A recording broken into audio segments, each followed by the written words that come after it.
కాంగ్రెస్ ప్రభుత్వం ఏర్పడి 2.5 ఏళ్లు పూర్తవుతుంది. సాధారణంగా అధికార పార్టీపై అసంతృప్తి మొదలైనప్పుడు ద్వితీయ శ్రేణి నేతల వలసలు సహజంగా జరుగుతుంటాయి. కానీ రాష్ట్రంలో ప్రధాన ప్రతిపక్షంగా ఉన్న బీఆర్ఎస్ వైపు ఇతర పార్టీల నేతలు కనీసం కన్నెత్తి కూడా చూడడం లేదు.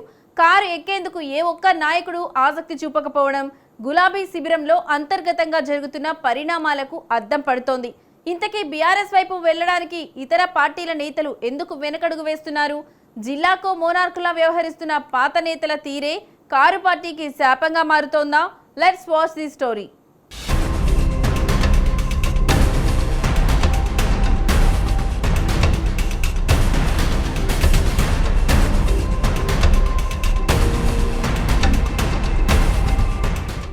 తెలంగాణ రాజకీయాల్లో ఎప్పుడూ లేని ఒక విచిత్రమైన వాతావరణం కనిపిస్తోంది.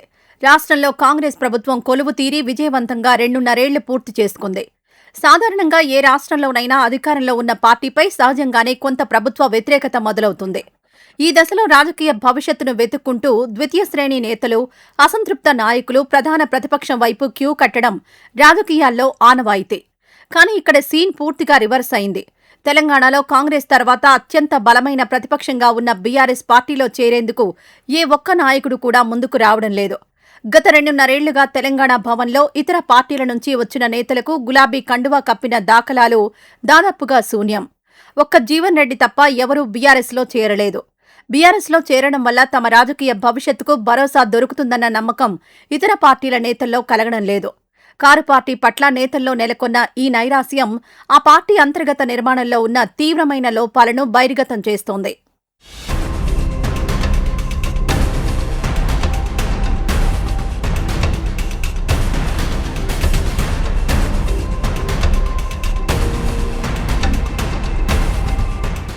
బీఆర్ఎస్ పార్టీకి వలసలు ఆగిపోవడానికి ప్రధానంగా ఆ పార్టీపై పడిన ఫ్యామిలీ ముద్రే కారణమన్న చర్చ జరుగుతోంది. కారు పార్టీ అంటే కేవలం ఒక కుటుంబం, వారి చేతుల్లోనే సర్వ హక్కులు ఉంటాయనే భావన రాజకీయ వర్గాల్లో బలంగా నాటుకుపోయింది.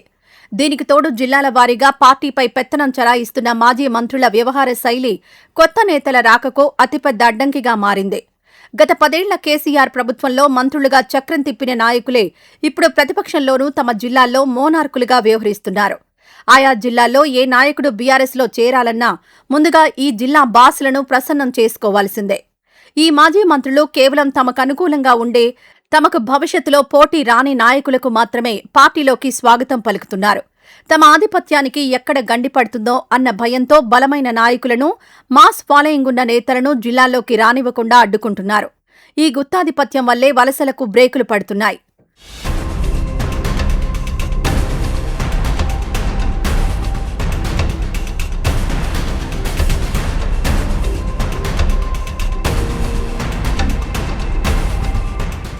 జిల్లాలో ఉన్న నాయకులను కాదని నేరుగా రాష్ట్ర స్థాయి నాయకత్వాన్ని కలిసి పార్టీలో చేరినా లాభం శూన్యమనే భావన నేతల్లో ఉంది. ఎవరైనా ఉత్సాహం కొద్దీ నేరుగా బీఆర్ఎస్ వర్కింగ్ ప్రెసిడెంట్ కేటీఆర్ను, లేదంటే మాజీ మంత్రి హరీష్ రావును కలిసి గులాబీ తీర్థం పుచ్చుకున్నా వారికి సొంత జిల్లాలో తీవ్ర అవమానాలు ఎదురవుతున్నాయి. రాష్ట్ర పెద్దల ద్వారా పార్టీలోకొచ్చిన వారిని జిల్లాను శాసిస్తున్న మాజీ మంత్రులు కనీసం రాజకీయ కార్యక్రమాలకు కూడా పిలవకుండా తీవ్రంగా దూరం పెడుతున్నారు. అధినేత కేసీఆర్ను నేరుగా కలిసి తమ గోడు వెళ్లబోసుకుందామంటే ఆయన సామాన్య నేతలకు ఎవరికీ అందుబాటులో ఉండరు. పోనీ కేటీఆర్, హరీష్ రావుల ద్వారా లైన్ క్లియర్ చేసుకుని వచ్చిన ఎన్నికల సమయానికి టికెట్ విషయంలో జిల్లా నేతలు మోకాలడ్డుతారన్న అభద్రతాభావం కొత్త నేతలను వెంటాడుతోంది. స్థానిక నాయకత్వానికి ఆగ్రహం తెప్పిస్తే తమ రాజకీయ భవిష్యత్తుకే ముప్పు వాటిల్లుతుందనే భయంతో చాలా మంది సత్తా ఉన్న నాయకులు కారెక్కేందుకు వెనకడుగు వేస్తున్నారు.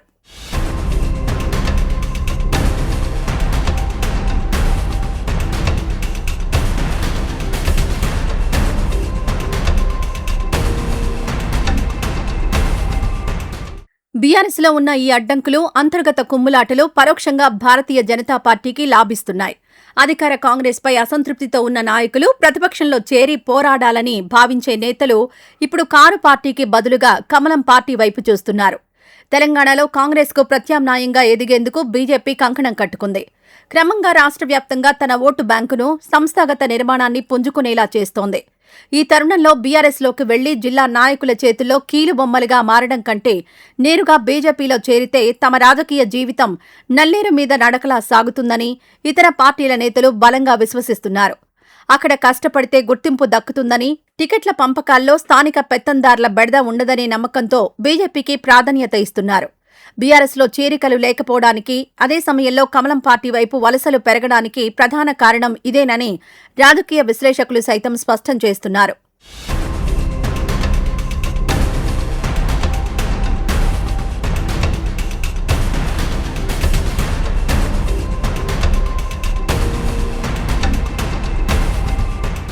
గత 2 ఏళ్లుగా బీఆర్ఎస్లోకి చెప్పుకోదగ్గ స్థాయిలో చేరికలు లేకపోవడానికి ఈ ఆధిపత్య పోరే కారణమని గులాబీ పార్టీలోని సీనియర్ నేతలు సైతం అంతర్గతంగా అంగీకరిస్తున్నారు. గ్రామ, మండల స్థాయిల్లో పార్టీ జెండాను మోస్తున్న సామాన్య కార్యకర్తలు జిల్లా నాయకుల వ్యవహార శైలిపై తీవ్ర అసంతృప్తితో రగిలిపోతున్నారు. ఇతర పార్టీల నుంచి ఎవరూ రాకపోతే క్షేత్రస్థాయిలో పార్టీ పట్టు ఎలా పెరుగుతుందని వారు అధిష్టానాన్ని నిలదీస్తున్నారు.